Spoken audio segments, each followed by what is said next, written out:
The October 7th terrorist attack by Hamas was barbaric and horrifying.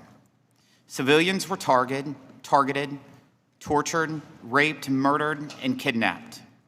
Approximately 240 people are being held hostage in Gaza right now. They range in age from 9 months to 85 years old and come from over 33 countries, including the United States. The families of these hostages are living in anguish, hoping and praying their loved ones are alive and will come home. We stand with these families and Israel. We affirm Israel's right to fully defend itself against terrorists. While we stand with the Jewish people, what makes this moment worse is that many have responded by blaming Israel. Unfortunately, the hateful beliefs behind the attack are not isolated to the Middle East.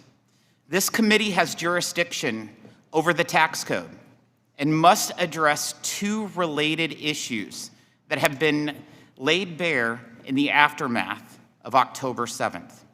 First, tax-exempt charities operating in the United States are providing support, encouragement, and potential financing to Hamas and Hamas-affiliated groups. This concern is not theoretical. In the early 2000s, the U.S. government identified and shut down the Holy Land Foundation in the United States. That foundation funneled $12.4 million from Americans to Hamas. Shockingly, a 501c3 entity called American Muslims for Palestine and its related C4 have been sued in federal court for operating as an alter ego of the Holy Land Foundation. The two groups have many of the same leaders and may be continuing the same efforts to support Hamas. Second, the eruption of hatred towards Jewish students on college campuses after the October 7th attack has been disturbing to watch. But the organization around it is not some organic movement. It has been carefully built over years, in part by American Muslims for Palestine. They helped build, shape, and train a group called Students for Justice in Palestine, or SJP. Many SJP events have involved pro-Hamas slogans and have led to intimidation, harassment, and violence against Jewish students. Unfortunately, an absence of leadership on college campuses has allowed hostility toward Jewish students to escalate since October 7th, and too many university presidents have sought to placate the most radical voices on their campuses.